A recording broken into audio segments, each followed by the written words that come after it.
Turn with me to the Old Testament. We're going to get into the book of Daniel. Go to the book of Daniel with me this morning. We're going to have some fun in the book of Daniel. Yeah, so I figured we would go Old Testament because we haven't been there in a while as far as doing an actual study of a section of Scripture. We reference it a lot of times. I know Pastor Scott does in a lot of his teachings, Old Testament and New. But Sunday mornings we've been going through the New Testament, Philippians, and Wednesday night we've been going through Revelation. So I thought, especially in going through the book of Revelation, how neat would it be to go back to look at the book of Daniel, which is incredible because there's so much prophecy in the book of Daniel. The book of Daniel is just phenomenal. It's so fun to go through, to read through, to study.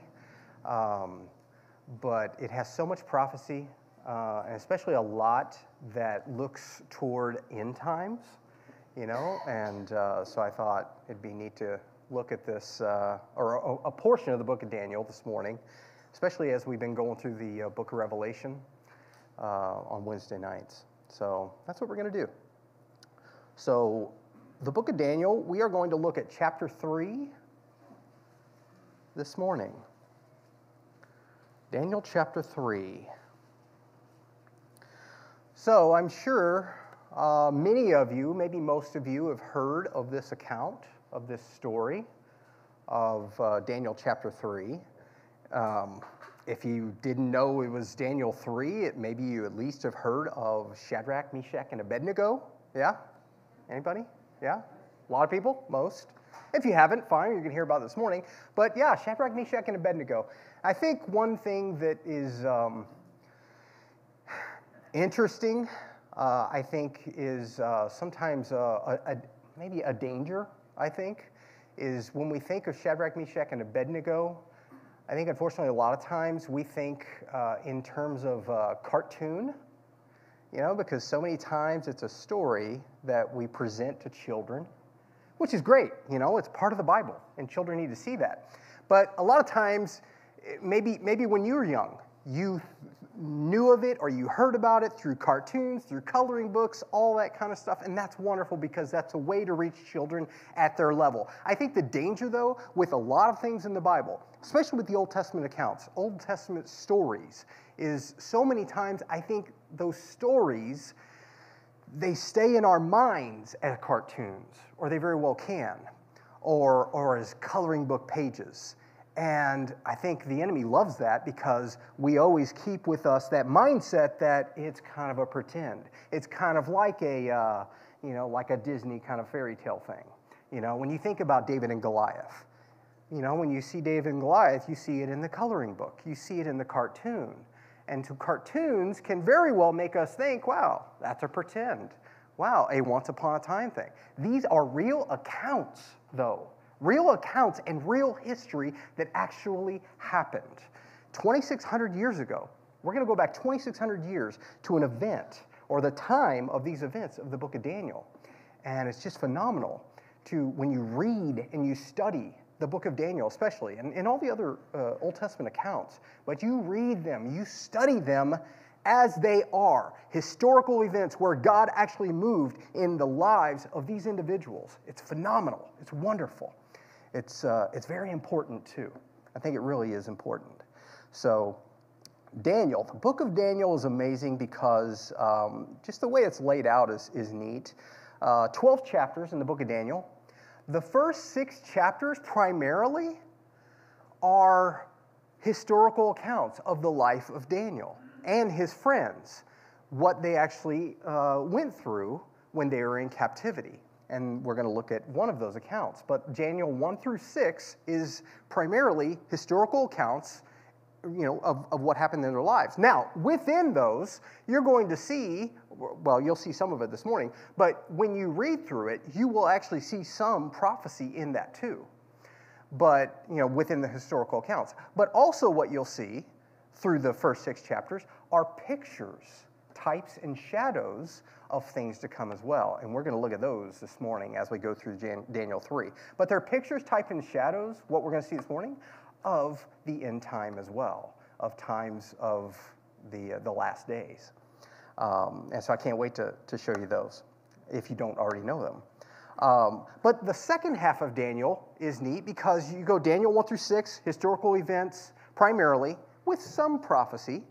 But then you get Daniel 7 through 12. It is heavy prophecy, where the book of Daniel is heavy prophetic information and just a phenomenal thing. So much so, the prophecy in that book is so phenomenal that in recent years, you have liberal scholars of, I guess you could say so-called Christian circles, who actually question that Daniel was the actual author of the book, because they say the accuracy of the prophecies, it's so accurate that Daniel couldn't have written it at the time that he lived. It must have been somebody many, many years ago, around the silent years, the 400 silent years between the Old Testament and New Testament. That's when they think that it was actually written, which is not the case, because Jesus himself in the New Testament, he actually said that it was Daniel himself that wrote this book. So we know it was Daniel as the author, but again, just the accuracy of the prophecies, they're so phenomenal that they say it couldn't have been Daniel, and so you have those doubters. But what a book it is. It's a phenomenal book to be able to go through. I've been through it a couple different times teaching it, and I can't wait to do it again.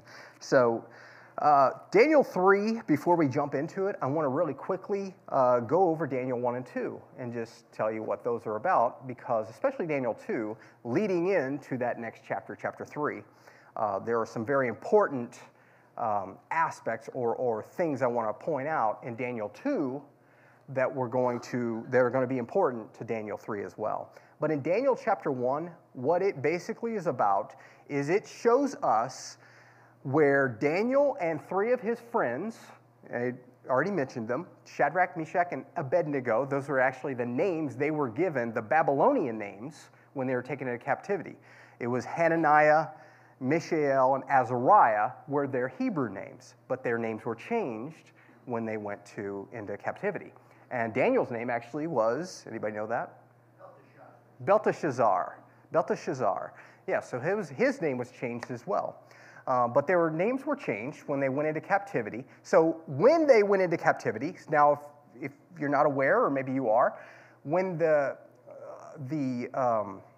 southern tribe of Judah was taken captive by Babylon, they were taken into captivity. There were actually 3 different waves of captivity that they were taken into captivity into Babylon. 3 different waves. The first of those waves happened in 606 BC. 606 BC. That was the first wave that Daniel and his friends were actually included in. They were taken into captivity in that first of the 3 waves of captivity. The final wave of captivity, the third and final, was in 586 BC when Nebuchadnezzar came in and leveled the temple, leveled the whole city, and took just about everybody else that remained in that southern tribe of Judah, took them into captivity in Babylon. But Daniel and his friends were part of the first wave in 606 BC. So they went first. And so chapter 1 shows us, it shows us the account of how Babylon took them into captivity. And the reason they did that is they would take the best of the best of the young men, the young ones within Judah. They would take them captive. They would take them into their Babylon or Nebuchadnezzar would take them into his kingdom, and he would take the best of the best in order to indoctrinate them and to change their minds, indoctrinate them into the culture of Babylon. So he would basically want to take the best of the best from another nation and make them his own, so that they would actually be subjects to him, and they would become a benefit to his kingdom. And so that's why he did that. And not just with Judah, but he would just do that with other nations. But Judah is one of them. And so that's what happened in chapter 1. It shows us the account of where the 4 Hebrew young men, they were young men at that time, where they were taken into captivity, and it shows us how, while in captivity, it would show us how the Lord would, within those young men, the Lord would instill in them, by the power of the Spirit, would instill in them this resolve. And I think that basically the way to sum up the book of Daniel is to be resolute, to be resolved and to be able to stand in the midst of opposition and in a place where you are captive in a foreign land. Now, I think chapter 1 is neat because you can really definitely apply that to the lives of a Christian. Can you not? You absolutely can, because as a newborn believer, as a Christian, at the point you give your life to Christ and you are newborn, you are a Christian, you immediately become a person, you become one of God's people in a foreign land. Before your conversion, at the time when you're not born again, this is your home. This earth is your home. But at the point of conversion, you immediately are transferred. Your address changes. You become a citizen of heaven, and now at that point, you become one of God's people in a foreign land. And so I love how chapter 1 is a beautiful picture of that, and it can apply to us so much. Chapter 2, then, you get into Daniel chapter 2, and it actually says, in the second year of Nebuchadnezzar's reign, so about 3 years after the young men have been in Babylon. So it's the second year of Nebuchadnezzar's reign. What happens is Nebuchadnezzar has a dream. So he has a dream, and I don't know if you remember it, but he basically says to his advisors in his kingdom, the best of his men, he goes out and says, I had a dream. Tell me not only the interpretation of the dream, but you tell me the dream also. It's like, wow, what? Are you kidding me? So tell me the dream and its interpretation so that I know you're not a phony, And so they all freak out, of course, and then he threatens them with death. Daniel hears about it because at that time, from chapter 1, God working through him, Daniel is promoted to a point of leadership in Nebuchadnezzar's kingdom. And so that's why he is made aware of this tell me the dream and its interpretation, or you will all die, because he would have been a part of that. So Daniel hears about it, and what does Daniel do? He prays to the Lord, and then the Lord reveals to him both the dream and its interpretation. He goes to Nebuchadnezzar, and then he tells him, here's your dream. But he does say, the Lord has revealed to me your dream. So he tells him the dream and its interpretation. The dream that Nebuchadnezzar had was, there was an image, a huge image that Nebuchadnezzar dreamed about. The image was an image made with the head of gold, the chest was made of silver, the midsection was made of bronze, the legs were made of iron, and then the feet were made of a mix of iron and clay. And then Daniel, he gives the interpretation of that. He says, Nebuchadnezzar, here's what that means. That statue, that image, what it represents is the major kingdoms from this point, from this time right now, on through the rest of human history. There are going to be these major kingdoms that will rule the earth or the known world, and in that succession. And so he says, you, Nebuchadnezzar, are that head of gold. But then there's going to come a time where you will be replaced. Your kingdom will be replaced by a kingdom representing silver, and that kingdom being the Medo-Persian Empire. They're going to be next in line after you. And then after Medo-Persian Empire, it's going to be the Greek Empire, would be that section of bronze. Then the legs of iron represented the Roman Empire that would come after the Greeks.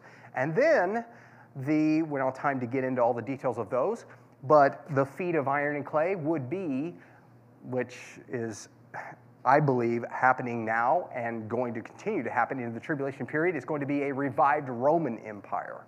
So because of the iron was in the legs, but iron and clay mix was going to be a type of a revived Roman Empire that is going to come on the scene and going to be present during the tribulation period. But with all that, I share all that because That's going to be key with what we see in Daniel chapter 3.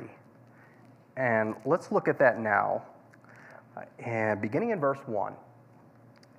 And again, I mentioned to you there are pictures in this chapter that I want to share with you that I think are just amazing because they are pictures of, it's great because there are pictures we can apply to our life. There are things we can apply to our life in this, and we're going to definitely see all that stuff.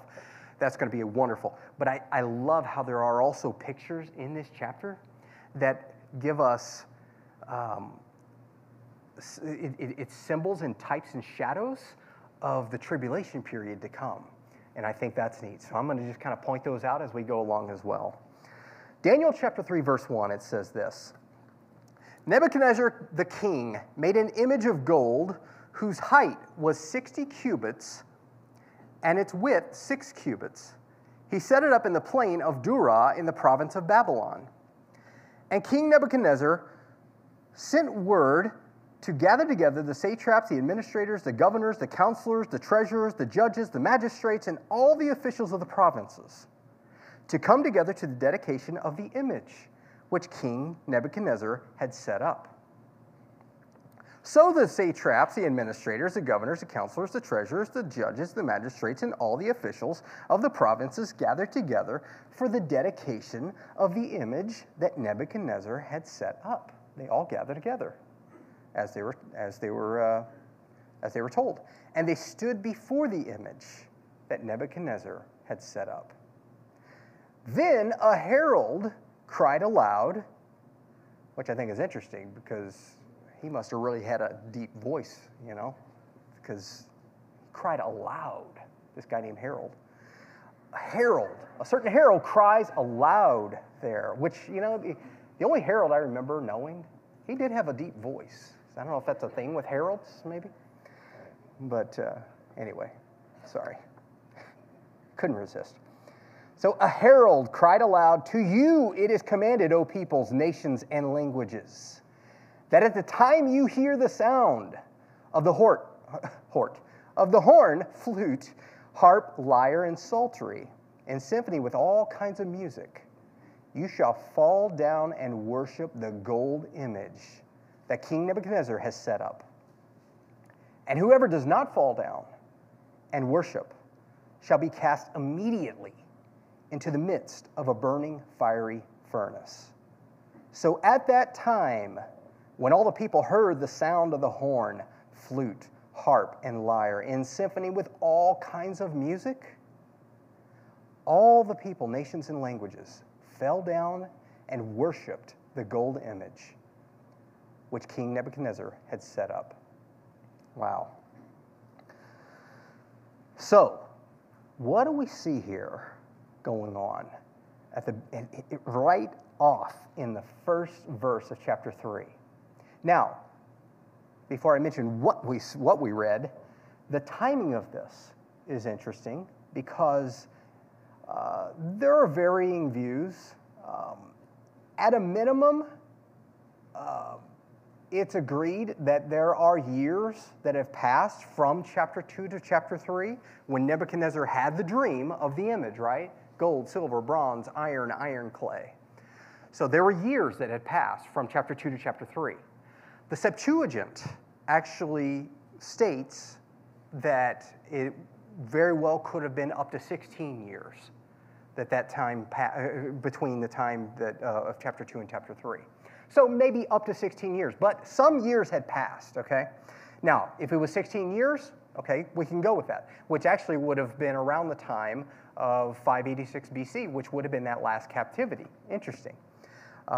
Where the Babylon would have finished off wiping out Judah.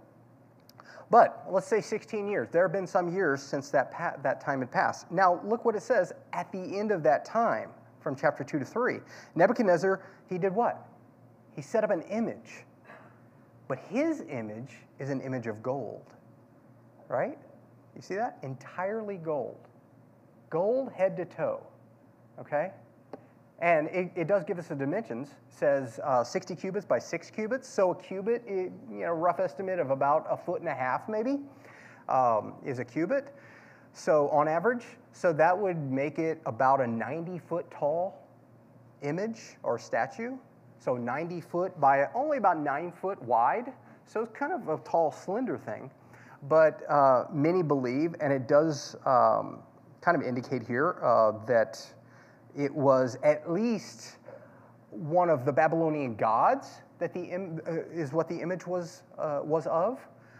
Some believe it could have even been Nebuchadnezzar himself, just because of the pride of the man, as we're going to see. Could have been an image of him, but either an image of him or an image of one of the Babylonian gods that they were called to come and worship. But the key here, the interesting thing is, it's not an image of gold, silver, bronze, iron, clay, but it's an image of gold entirely. So what is that? Why? Why would that be? Well, we're not told, but based off of what we see from chapter 2, it very well could be that Nebuchadnezzar, after all those years of chewing on that dream, thinking about that dream, and this man, a man of pride, would have come to that point with that pride, but also in a state of fear. If you think about that, a state of fear, thinking, okay, that silver is going to come along at some point, and that silver is going to overthrow me, supposedly, according to Daniel's God's message. So I'm going to be overthrown? I don't think so. No, that's not happening. And so he sets an image entirely of gold, head to foot, as if to say, I'm going to reign, and my reign will not end. No one's overthrowing me. So I think that's very interesting. The pride in that man, to know that message from years ago, and to be stewing on that, chewing on that, and thinking about it. And so he sets up an image and says, all gold. I'm going nowhere, and I'm going to see to it. And here's how I'm going to do that. I'm going to set up an image. Everyone within my kingdom is going to come and bow down to that, to show their loyalty to me. Very interesting there. Very interesting. So that's what's going on here. I very well believe is he's saying, I'm not going to be overthrown. Now, another thing you have to think about is with Babylon and the whole mindset of the Babylonian rulers there was such an arrogance about them that they were so powerful that nothing was going to overthrow them from outside. No influence outside of their kingdom would come in to overthrow them. And actually you can see that in Daniel 5, where, and actually the extra biblical writings and information we have surrounded by Daniel chapter 5, where the kingdom is actually overthrown by the Medo-Persian Empire. The idea of Babylon, they were so full of arrogance that they thought, no other kingdom's going to overthrow us. We are so fortified and so strong, even with how our city is built. If you go back and you actually study how the city of Babylon was built, the walls and all of that, they lived within the walls comfortably, as if to say, no one's getting in here, even if they tried. It just seemed so impenetrable. And that was their arrogance, that no one outside is going to even come close to overthrowing us. But it did not mean there couldn't be a fear of overthrow from within the kingdom. And especially with Nebuchadnezzar chewing on the fact that there's some silver coming along, that silver, the chest of silver that's going to come along at some point, according to God and Daniel's God, and I'm going to be replaced. So not only pride, as if to say, I'm going nowhere, but also a fear within him, and always looking over his shoulder. Always looking over the shoulder and thinking, okay, is there anybody within my kingdom that's going to betray me? Come to the point of disloyalty. Not going to happen. So to make sure everybody is still loyal to me, I'm going to set up his image. Everybody's going to come and worship. Now, it does say all the leaders came. He had all the leaders come. Well, the leaders were representative of all the people, and that's how that worked. So to get all the leaders there, he knew if I have loyalty among all the leaders in my government, then that loyalty will be passed down to the people that they oversee. But that's what's going on here is with fear. I think it's interesting, too, that how does he do this? As he brings them all together to this statue, right? To say, okay, when you hear what? When you hear what? You're going to worship. Fall down and worship. When you hear music, right? When you hear the music that's going to be played. I think that's quite interesting here, too. I'm not going to spend a lot of time on it, but I thought very interesting. Warren Wiersbe says this regarding the music played to get ready for the time of worship here. He shares this. He actually quotes the English poet that said, you've heard, music has charms to soothe the savage beast. Then he goes on and says this, but music also has power to release the savage in the beast. Just the power of the influence of music.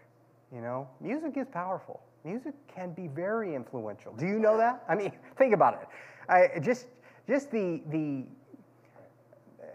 influence or the way of music. You know, it's like I think it's funny. Many people who say they have troubles memorizing verses of the Bible, but when they hear a song they haven't heard for 40 years, they, bam, immediately they start humming, singing it, and they know the words, or many of the words anyway. I do that too. You know, it's crazy.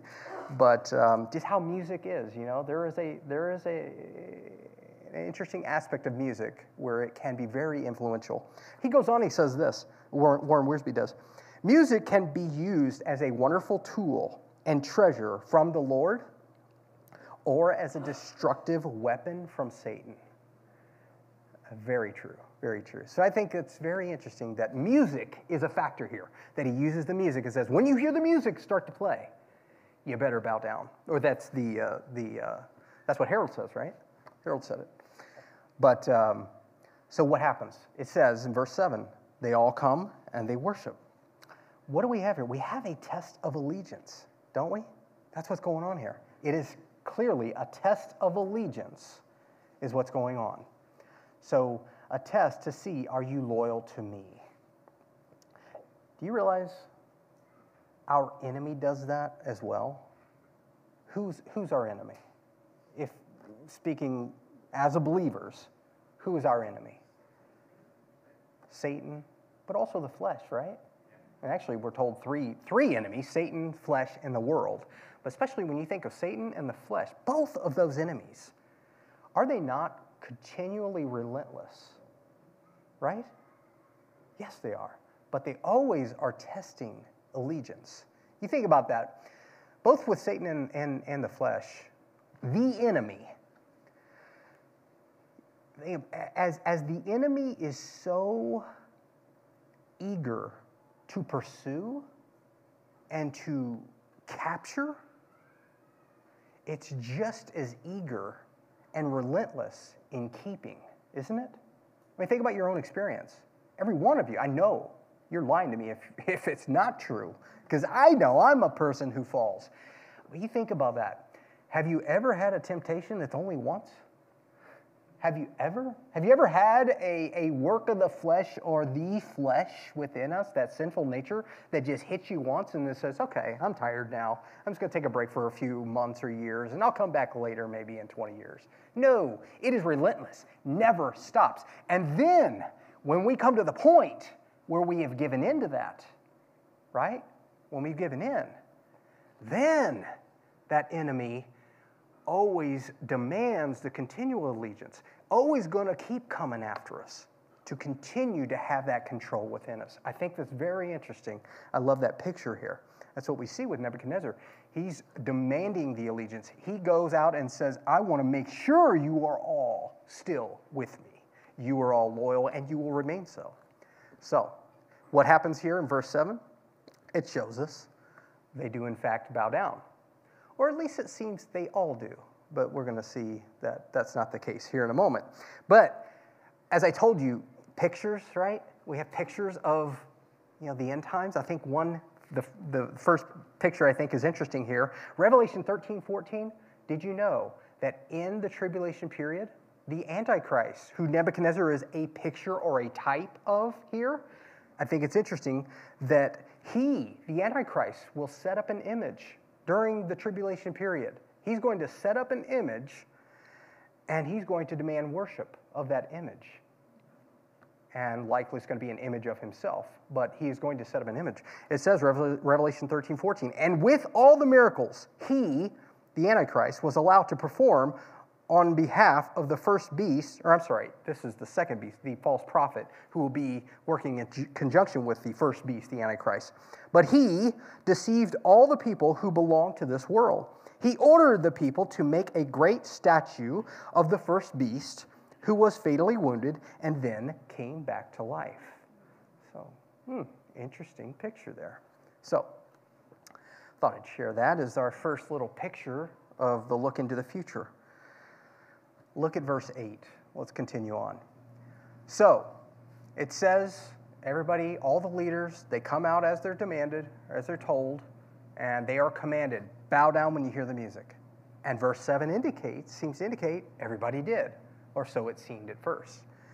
But, verse 8 says this, therefore at that time certain Chaldeans came forward and accused the Jews. They spoke and said to King Nebuchadnezzar, O king, live forever. You, O king, have made a decree that everyone who hears the sound of the horn, flute, harp, lyre, and psaltery, and symphony with all kinds of music shall fall down and worship the gold image. And whoever does not fall down and worship shall be cast into the midst of a burning fiery furnace. So they're telling him, you remember the decree you made. Here it is. This is what you said.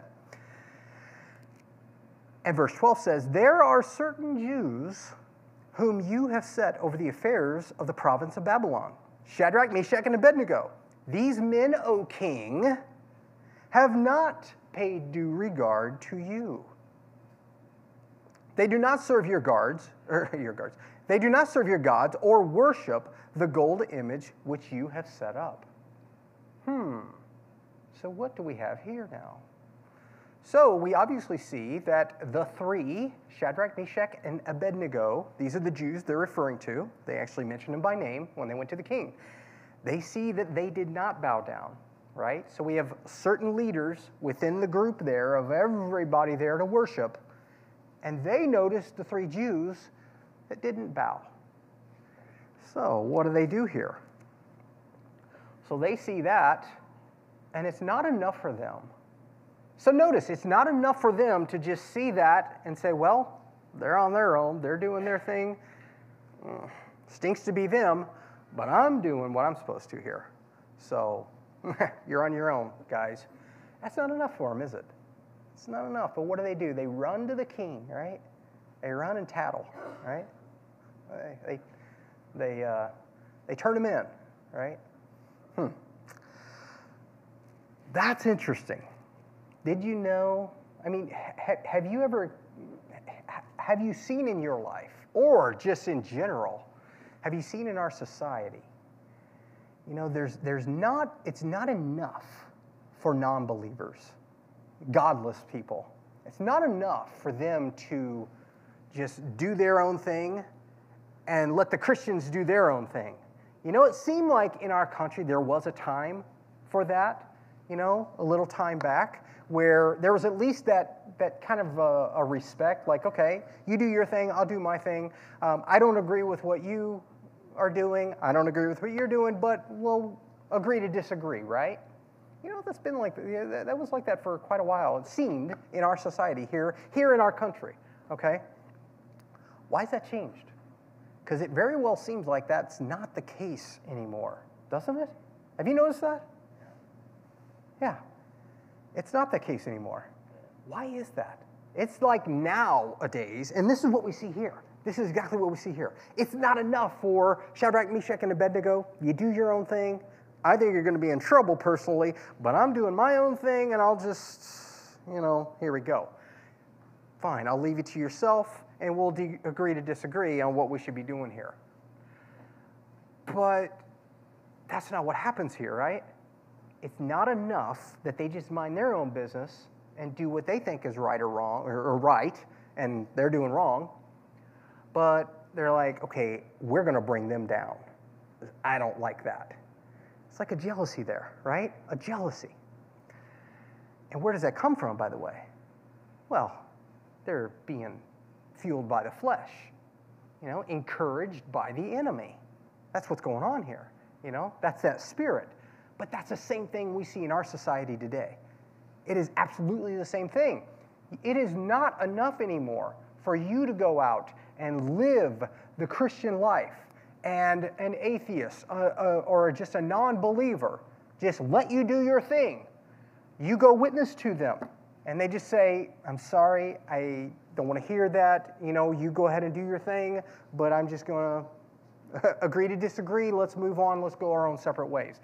No, that's not the case anymore. There is a spirit within our society, like what we see here. There is a spirit now in our society. There is that attitude, that mindset that it's not enough for you to do your Christian thing, but if I hear about it, if I hear about the name of Jesus, we're going to bring it down. We're going to silence you. And you think it's bad now. I'm telling you, it's going to get worse. The Bible guarantees that. The Bible promises that. Do you know that? Do you know it's going to get worse and worse as we go along as Christians? We're already seeing that, unfortunately, in our nation with some of the ways that I think that our government is headed, So it's something we better be ready for. How about this? John 16:33. This is what Jesus says. These things I have spoken to you, that in me you may have peace. But then he says this, in the world you might have some tribulation. Bob corrected me.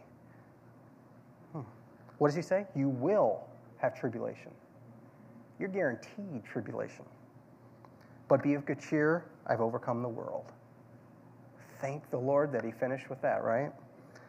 But he says, in the world you will have tribulation as my people, as those who belong to me, as my bride. This is Christ talking. And then the chapter before it, how about this? John 15, verses 18 and 19, Jesus speaking. He says this, if the world hates you, you know that it hated me before it hated you, right? If you were of the world would love its own. The world would love you.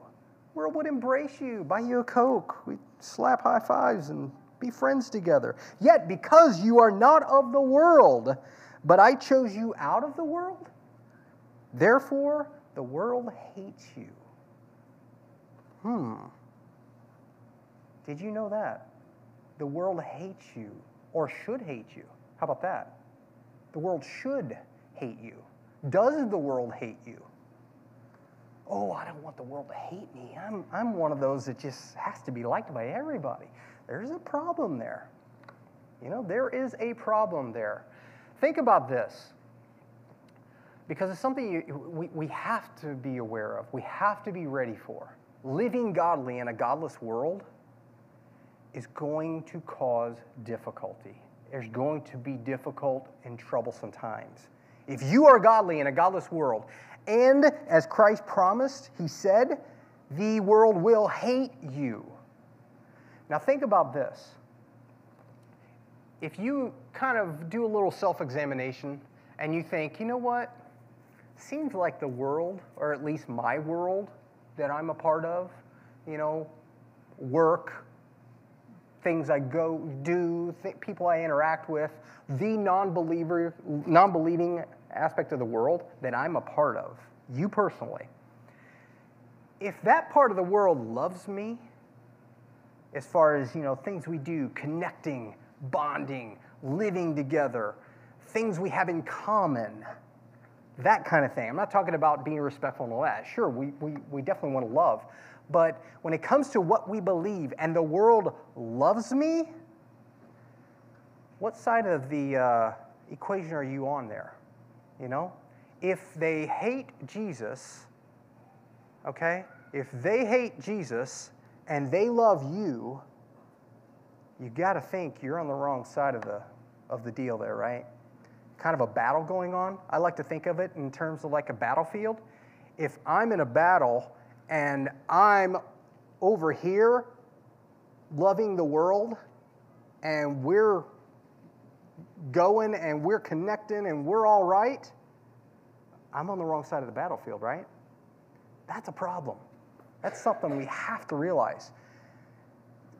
Jesus said, the world is going to hate you. Why? Because you love me. I love you. We're together.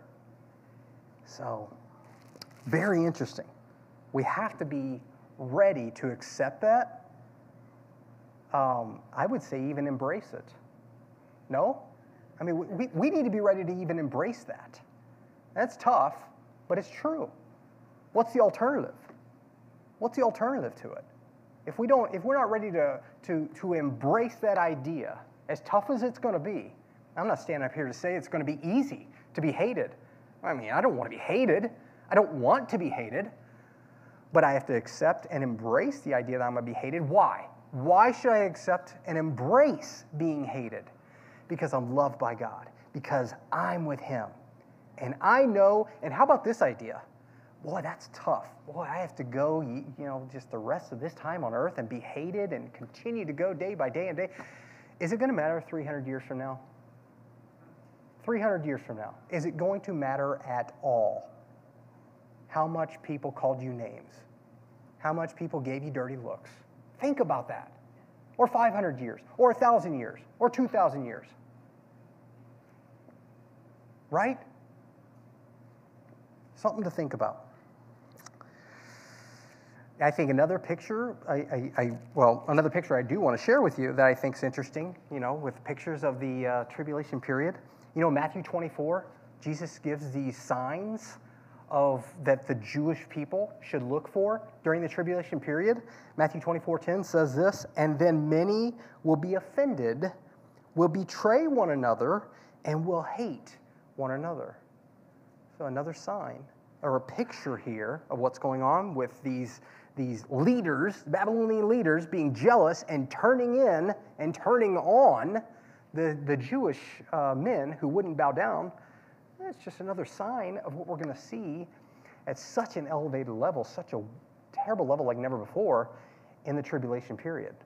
So, interesting. Verse 13 says this, then Nebuchadnezzar, check out the response here. Then Nebuchadnezzar, in rage and fury, gave the command to bring Shadrach, Meshach, and Abednego. So they brought these men before the king. Nebuchadnezzar spoke, saying to them, is it true, Shadrach, Meshach, and Abednego, that you do not serve my gods or worship the gold image which I have set up? Now, if you are ready, at the time you hear the sound of the horn, flute, harp, lyre, and psaltery, and symphony with all kinds of music, and you bow down and worship the image which I have made, good. But if you do not worship, you shall be cast immediately into the midst of a burning, fiery furnace. And who is the God who will deliver you from my hands? Wow. So what happens here? What's Nebuchadnezzar's response? When they come to him and they report this, right? Think about this. Even before he hears from them, even before they have a chance to come before him and give their own account or what's going on or their own story of this, just hearing from someone else, we think we have a break of ranks here. He just, in rage and fury, he flies off the handle here, doesn't he? He's angry. Bring them to me now. I'm dealing with this. Wow. But that's what he sees here. Think about it. Years he's been looking over his shoulder, right? In fear. Thinking, you got to be in the back of his mind or even in the front of his mind. Somebody's going to overthrow me? But let's see. Who could it be? Is somebody going to overthrow me within my own kingdom? Is there going to be betrayal? Is there going to be a backstabber? Just constantly in fear, maybe even up to 16 years of that. And now finally he hears someone's not going to bow down. Someone's not going to be loyal to me. Bring them to me now, is what we see here. In fear. You know 1 John 4:18? Anybody know that? It says that, well, let's turn there. Let's see. Or I'm going to turn there. It says,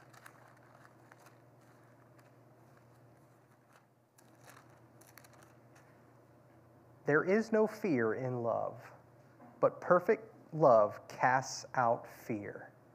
Because fear involves, anybody know? Fear involves what?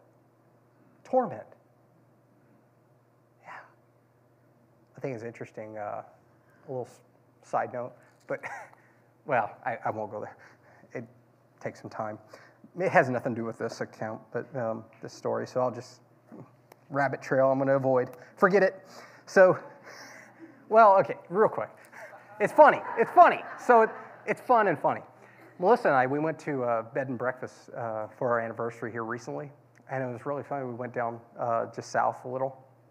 The guy that headed it up, I don't know if you guys have ever done a B&B, but some of them they'll go and they'll kind of just share some stuff with you.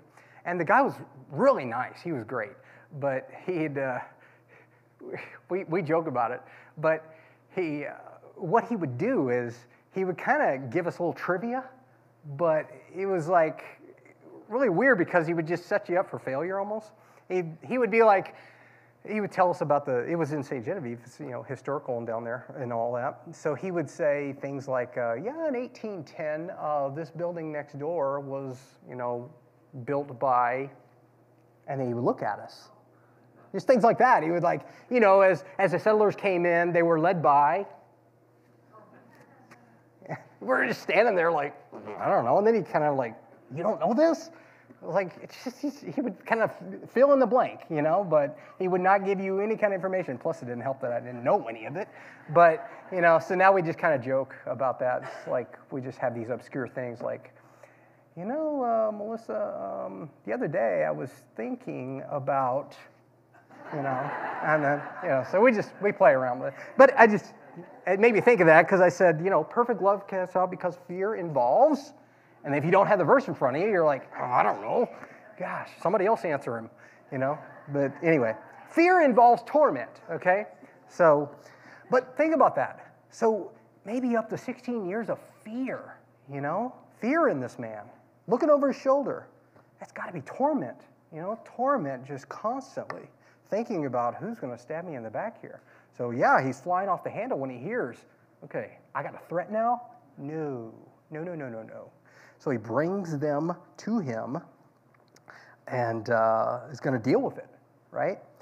And so I think it's very interesting too. I'm not going to go into it a lot, but what we also see here, the pride in the man, from that pride, well, we know what the result of pride is. Galatians chapter 5, works of the flesh, fueled by pride, flesh fueled by pride, sin and pride. The works of the flesh, just a couple of them I'll mention here. Works of the flesh, how about hatred and outbursts of wrath? So that's what we see here with Nebuchadnezzar, just fueled by pride and the work of the flesh here. Totally by flesh. He just has an outburst of wrath, showing anger in this situation, and just flying off. As opposed to the fruit of the Spirit, which we'll see in a moment with the response of the three Hebrew men, young men. But notice also how the verse 15 ends. Check that out. It says, and who is the God who will deliver you from my hands? Can you just hear the tone that he says that with? You just kind of sense that tone. I think what's interesting, at the end of chapter 2, when Daniel reveals the dream and the interpretation, Nebuchadnezzar is blown away. In fact, he says this in verse 47. He says, the king answered Daniel and said, truly your God is the God of gods and the Lord of kings, a revealer of secrets, since you could reveal this secret. So he showed, wow, what amazing respect I have for your God. This blew me away. And then he promoted Daniel. right? Which is very interesting there. But years later, he finally comes to the point, again, he's back to the point of saying, what? Who is the God who's going to deliver you from my hands?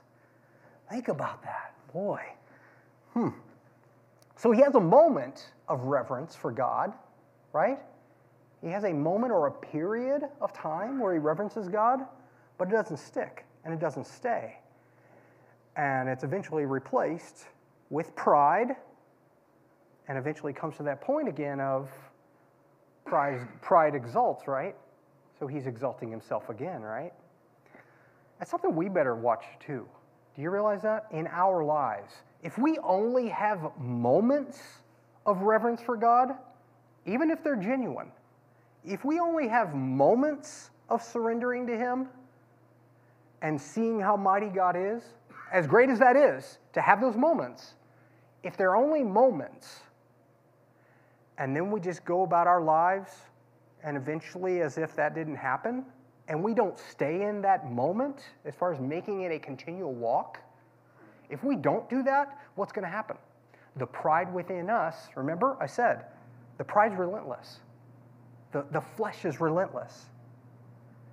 And pride's going to puff up again. And we're going to start living again in that attitude or that mindset. Who are you, God? I'm my own God. Right? And we're going to exalt ourselves. That's something we got to watch. Something we absolutely have to watch for.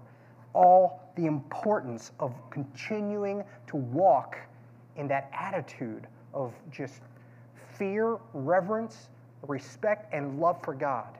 That should be just the idea of our lives. It's just the mindset of our lives as we walk that way. So, very interesting. Verse 16, it goes like as we continue on. It says this: Shadrach, Meshach, and Abednego answered and said to the king. So what's their answer here? They say, "O Nebuchadnezzar, we have no need to answer you in this matter. If that's the case, our God whom we serve is able to deliver us from the burning fiery furnace, and he will deliver us from your hand, O king. But if not," if you have a highlighter, you like to highlight, take notes, do whatever, highlight those three words like crazy. Highlight them big time, because we're going to hit on those three words here in a minute. But if not, let it be known to you, O king, that we do not serve your gods, nor will we worship the gold image which you have set up. Wow, so their response seems more led by the Spirit here, right? It was respectful. First of all, 2 different times they said, "O king." You know, they reference him as, they show respect to him. "O king, we're not going to do, what you've called us to do. Our God can deliver us," right, is what they say. But if not, wow. It changes a lot if you take those 3 verses or 3 words out of that verse and you read those 2 verses again. Our God whom we serve is able to deliver us from the burning fiery furnace. He will deliver us from your hand, O king. Let it be known to you, O king, that we do not serve your gods, nor will we worship the gold image which you have set up. Boy, that changes a lot if you take those 3 words out, right? Because then the idea is we're continuing on with the mindset that we will be delivered no matter what. God will do this. He will keep us from this. But there are a lot of people who don't want to hear the "but if what." They'd like to ignore those words, those 3 words. I think that's the mindset, though, that we all need to have, that we live with, that we pray with. I think it's a very important mindset to have. It reminds me of Job chapter 13, verse 15. It says this, where Job says, "Though he slay me, yet will I trust him." Well, if you take out the "but if what," then Job wouldn't have even had a reason to say that. He could have said, God will continually exalt me and lift me up and give me everything I want, and I will trust him. God will never give me a bad time, and I will trust him. But if not, interesting. John 15:7. The second half of that verse, I think a lot of people live with that mindset. You will ask what you desire, and it shall be done for you. Did you know Jesus actually says that? He says, ask what you desire, and it's done. Wow, yeah. All right. Man. But the context of that is the first half of that verse. If you abide in me, and my words abide in you. How about that? Right? If you abide in me, my words abide in you. How about John 14:13 through 14? It says, Jesus saying, whatever you ask in my name. We better know what that means. Not just whatever you ask, that I will do. But he says, whatever you ask in my name, that I will do, that the Father may be glorified in the Son. If you ask anything in my name, I will do it. And then 1 John 5:14 through 15 says, now we have this confidence in him, that if we ask anything according to his will, he hears us. So the key there is, we can ask anything, and if it's according to the will of God, it will be done. But that's the key there. If it's according to his will and his timing, right? That's the key. There has to be that balance. It's crucial to know that balance of the full confidence in God's power and his ability. Can he do it? You better believe it. He can absolutely do anything at any time. Can he save them from this? That's what they're saying. Our God absolutely can deliver us from this. No doubt at all that he can do this. But if he doesn't, oh man, really? We're not supposed to pray like that. We're supposed to pray in full confidence. How is it not full confidence to say, but if he doesn't, he'll still be with us? But if he doesn't, it's his perfect will. Because if I ask and he doesn't do it, maybe I just don't have the full confidence I need. Maybe I'm not asking right. No, it could very well be that it's not the right timing. And so that's why we should pray, Lord, if this is your will, I know you can absolutely do this. But keep me in your will. That's the key there.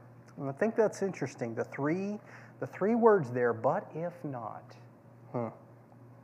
And are we ready to actually pray that and believe that, trust that? The but if not. Oh, we're fired up about the God can deliver us. But what about the but if not? But notice how they responded, okay? Look at the whole response itself. When they're faced with this ungodly pressure, right? So they have an ungodly pressure here, and how do they respond? They stand. They stand in the midst of the pressure. They stand in the midst of the threat of this persecution they're about to undergo and are undergoing just from the threat of death.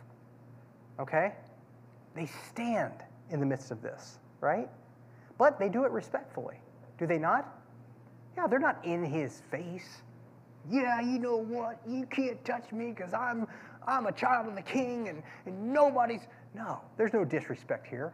O king, this is what we must do. This is what we believe. We will not bow to your gods because our God is the God we bow to alone. So how do we do it? In the face of, have you been in that? Or if not, how are you going to? You know? Do you realize, and you need to realize, that first and foremost, any kind of response that we would have in the face of threat, in the face of pressure, we will fall immediately if it's in our own power. I'll say that first. If it's in your own strength and not in the power of the Holy Spirit, forget it. You are done. You will be flattened. You will fail. But do you know that there are two ways to respond in a failing manner. I think it's interesting because a lot of times when we think, wow, if they would have caved here, it would have been something like, well, they give in, they compromise, they say, okay, we'll bow, but maybe internally they say, we're not going to do it in our minds. Lord, forgive us. We're going to bow physically, but we won't be doing it in our hearts. Something like that, where they would actually compromise. That's one way we can see a failure here in response, right? That's the one way we think. I think generally we think a failure here would be to give in. But how about this failure? This is one we have to guard just as much. Is a failure in a position like this where we continue to stand, and kind of like what I just indicated a little earlier, is we actually say, I'm not doing it, but we do it just getting in their face, and how dare you, and I'm going to show you, and I have my rights, and you can't tell me what to do, and the Bible says, and you just get this anger about you, this doing it in really a fleshly manner, right?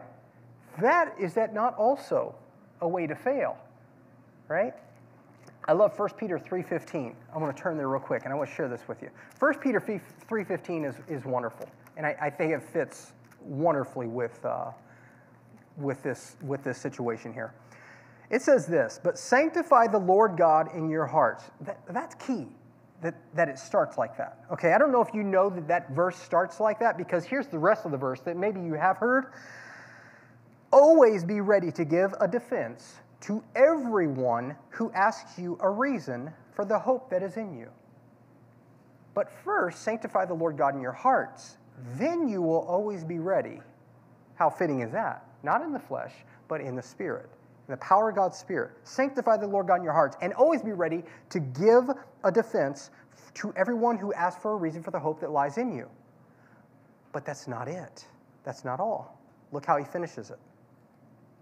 With meekness and fear. Did you know that's the end of that verse? Always be ready to give a reason. Always be ready to give a defense for the reason of the hope that's in you, and do it in such a bold and loud and screaming and be as nasty as you want to be, and then say it's in the name of the Lord. No, don't do that junk. Don't do that at all. In meekness and fear. I think that's interesting. Do it respectfully, Meekness. We don't even have time to get into that. Let's move on. I'm gonna keep you here long anyway. And we started early, so let's keep moving.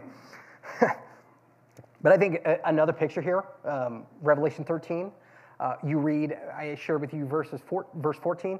Verse 15 shows this is another picture of what's going to happen in the tribulation period, where it says, he was then permitted to give life to this statue so that it could speak. Remember the image that's going to be built by the Antichrist, or by the false prophet? Then the statue of the beast commanded that anyone refusing to worship it must die. So that's going to happen in the tribulation period as well, and we see just another picture there. So interesting. Verse 19, let's keep moving. All right. Then Nebuchadnezzar was full of fury. Notice, now he's full of fury. He was in rage and fury, and now he's full of fury to the max. Full of fury, and the expression on his face changed toward Shadrach, Meshach, and Abednego. He spoke and commanded that they heat the furnace 7 times more than it was usually heated. Interesting. There's another picture of the tribulation period, by the way. Tribulation period Jesus said, is going to be a time of tribulation like the world has never seen ever. For 7 years. Interestingly enough, he commands that the furnace be heated 7 times hotter than it usually is heated. Very interesting there. Interesting. Just thought I'd throw that one out there too. And he commanded certain mighty men of valor who were in his army to bind Shadrach, Meshach, and Abednego and cast them into the burning fiery furnace. Then these men were bound in their coats, their trousers, their turbans, and their other garments, and were cast into the midst of the burning fiery furnace. Therefore, because the king's command was urgent and the furnace exceedingly hot, The flame of the fire killed those men who took up Shadrach, Meshach, and Abednego. And these three men, Shadrach, Meshach, and Abednego, fell down bound into the midst of the burning fiery furnace. So what happens now? They actually get thrown in, don't they? That's what happens. You notice Nebuchadnezzar didn't wait to see what they would do? Did you notice that? He said, I'm going to play the music, and if you bow down, good. But if not, you're going into the furnace. They give their response, but he didn't play the music to give them a chance, did he? So they said, no, we're not going to. But why didn't he play the music? Maybe they change their mind, they really feel the pressure, and then go ahead and bow down anyway. He didn't give them a chance. Why not? Because at this point, he saw the determination in their heart and in their words. The determination in their words came from a determination in their heart. He knew that. He saw that. And that's where he knew, okay, I see what they're all about. And he knew that their actions were going to follow what was in their heart. Their actions were going to follow what they believed. And he knew what they believed based on what they said. The conviction that they said it with. So very interesting there.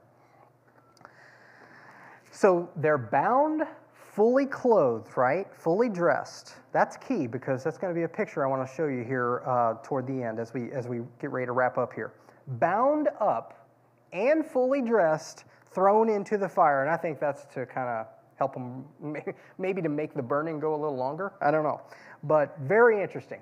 You know, and it's something I just throw out here. We've not spent a lot of time because we need to move on here. But at this point, they're grabbed and getting ready to be chucked into the fire, right? They're getting ready to be thrown into that fire. At that point, what are they thinking? Is it at that point they're thinking, oh, it's the but if not? You ever thought about that? You know? Because we get to that point in our life where we pray, Lord, come on. I know you can do this. I know you will do this. But then the but if not happens. What do we do then? Do we doubt? Do we question God? Do we then say, are you really there? Do you hate me? What's going on, Lord? Do the questions start happening? What about them? Did they have full confidence? Did they just say, but if not? But they didn't really believe it? They weren't really ready for it? Just something I thought was interesting. Every time I read that part, I think, wow, what were they thinking at that time? Boy, it's hot. Maybe. But, wow, this is really hot. This is 7 times hotter. But, no, I don't know. You just think about that. Was that the time where they say, well, all right, he's not going to? But do they still fully give their allegiance to God at that time? Even when he says no? Interesting. Verse 24. Then King Nebuchadnezzar was astonished, and he rose in haste and spoke, saying to his counselors, did we not cast 3 men bound into the midst of the fire? They answered and said to the king, true, O king. Look, he answered, I see 4 men loose, walking in the midst of the fire. They're not hurt. And the form of the 4th is like the Son of God. Or even literally it says a son of the gods, but still he recognizes a godly figure in there. Then Nebuchadnezzar went near the mouth of the burning fiery furnace and spoke, saying, Shadrach, Meshach, and Abednego, servants of the Most High God, interesting, come out and come here. Then Shadrach, Meshach, and Abednego came from the midst of the fire. And the satraps, administrators, governors, the king's counselors gathered together, and they saw these men on whose bodies the fire had no power. The hair of their head was not singed, nor were their garments affected. And the smell of the fire was not on them. Wow. Huh. Very interesting. God does move, doesn't he? Interesting picture here. Now, before I dig into what I want to show as amazing pictures here for us, Some more pictures of what we see here as pictures or shadows or types of the tribulation period. Here's my question. You thought about this? Where's Daniel? Where's Daniel? Do you realize this is the only chapter in the book of Daniel that Daniel is not mentioned or speaking in the chapter? No Daniel here. Well, Daniel, at the end of chapter 2, it tells us that he was promoted. Very interesting. He was promoted to a position. He was exalted to a position in the kingdom. Do you know that Daniel is a picture here of the church? He's a picture of the church. This is a picture, Daniel is a picture of the rapture of the church, who the church will be raptured before the tribulation period. Now, the three Hebrew young men here, Shadrach, Meshach, and Abednego, they are a picture of the Jewish nation who will go through the tribulation period. They will go through it, but be saved through it. It's amazing, beautiful picture there. But Daniel's a picture of the church, as he will be taken out of the way before that even happens. Now, many believe that, in the literal sense, what happened to Daniel here, I mean, he could have very well been called away to do something else within the kingdom. We just don't know. We're not told. But as far as the picture there, it's really, really neat to see there. Notice also it says the men of valor that Nebuchadnezzar chose to throw the men into the fire. The fire was so hot that it burned them up. And they didn't even get into the fire.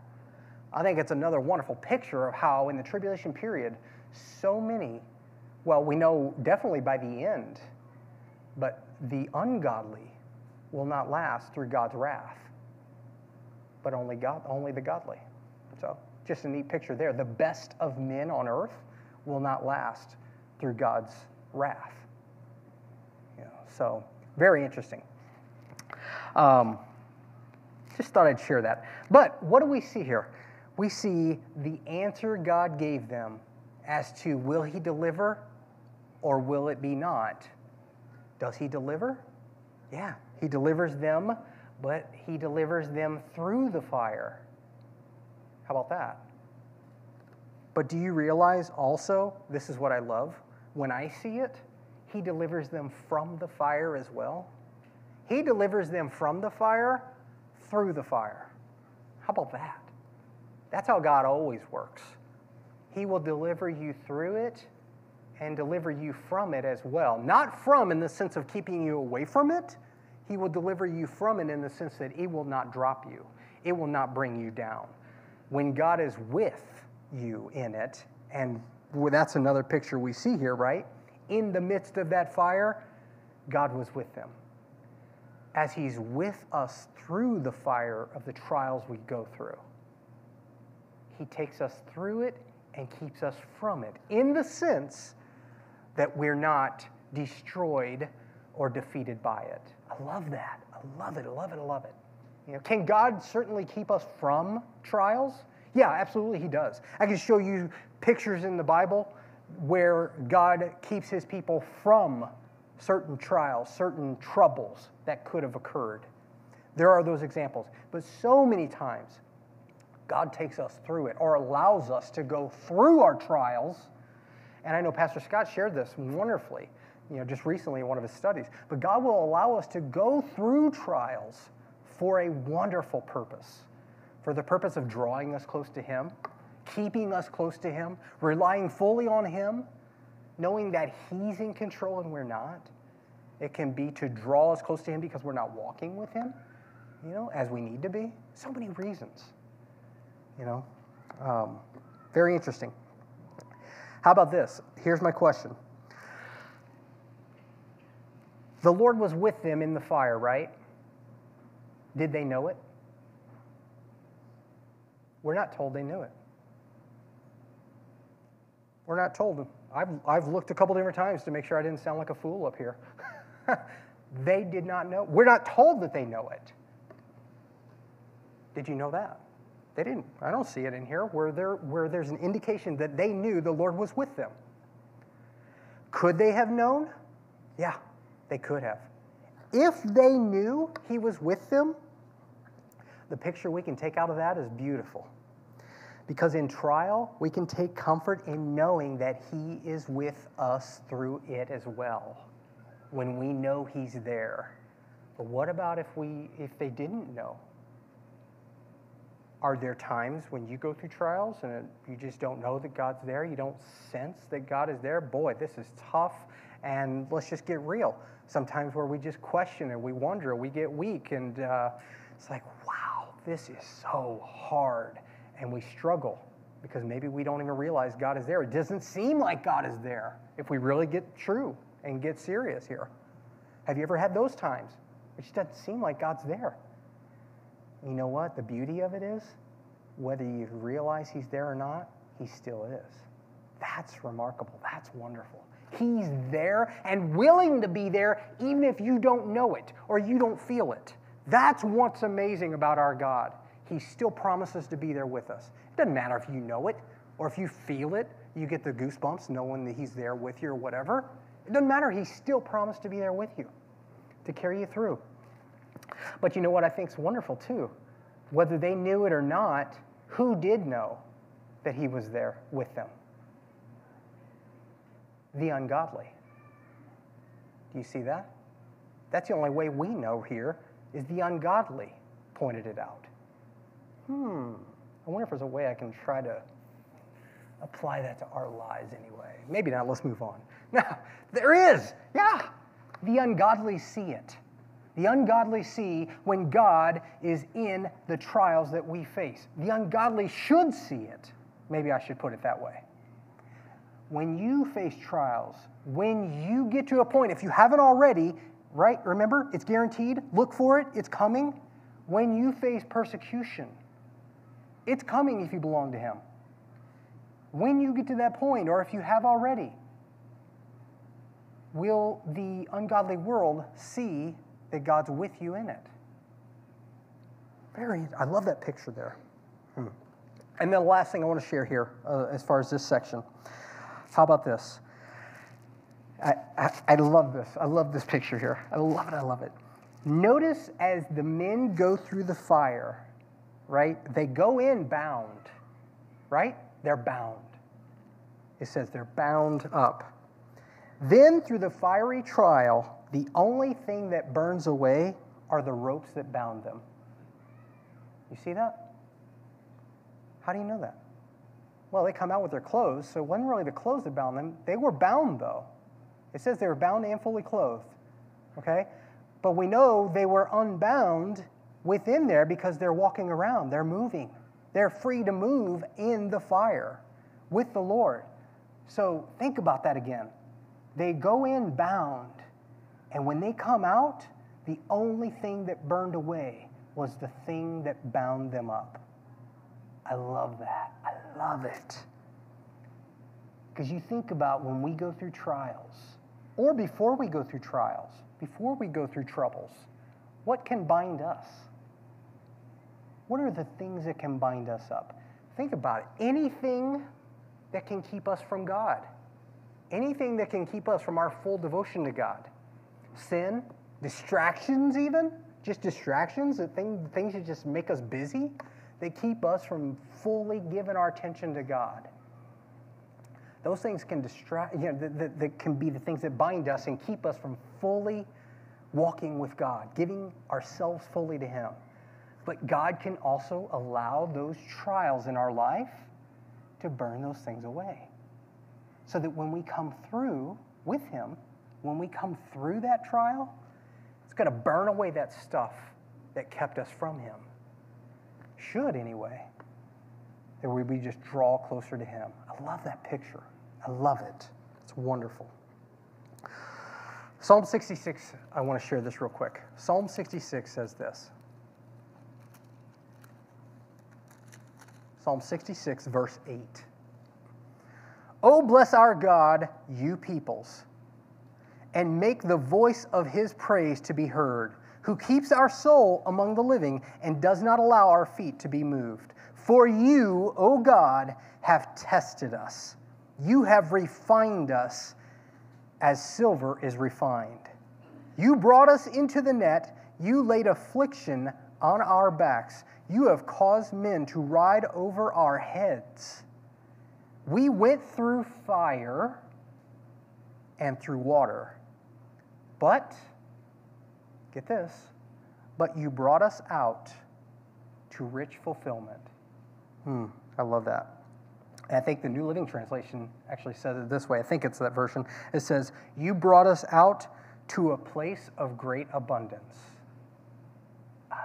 Wow. I love that. Being refined, that picture of refinement. As you go through that fire, it's going to burn off the things that don't matter. It's going to burn off the things that don't need to last. And what's left are the things that are important, especially as it relates to walking with the Lord. Love that picture there. Let's finish this up. Verse 28.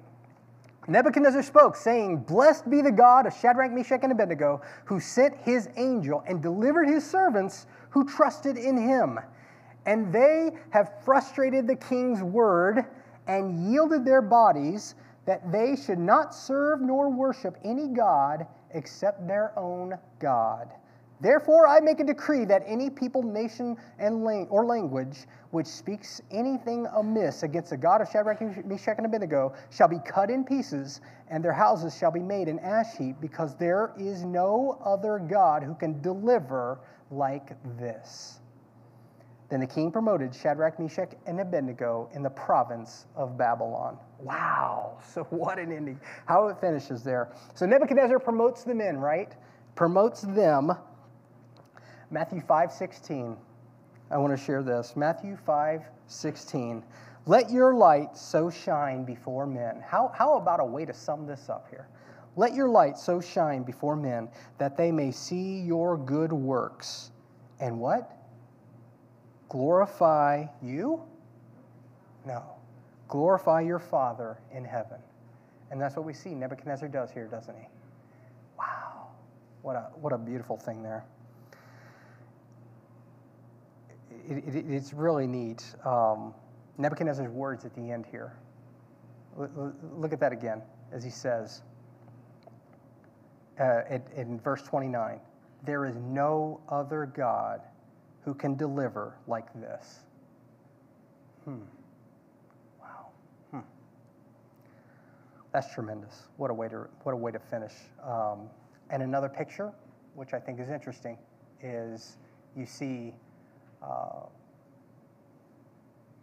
the promotion of the Jewish men, right? As God actually exalts them. You know, let me finish with this. I love this here. Because Nebuchadnezzar, a man of pride, right? There's so much pride within that man. I love what James and Peter, both of them say. James says this. Humble yourselves in the sight of the Lord, and he will lift you up, right? But I love Peter, his version of that same idea, where he says this. Let me get over here and find it. Therefore, humble yourselves under the mighty hand of God, that he may exalt you in due time. I love that. So as you humble yourself, who's going to exalt you? God will. And that's what we see in this picture here. As they humbled themselves, the prideful Nebuchadnezzar came against them, was ready to destroy. But in their humility, they stood for what was right. They stood for truth. They stood for God alone.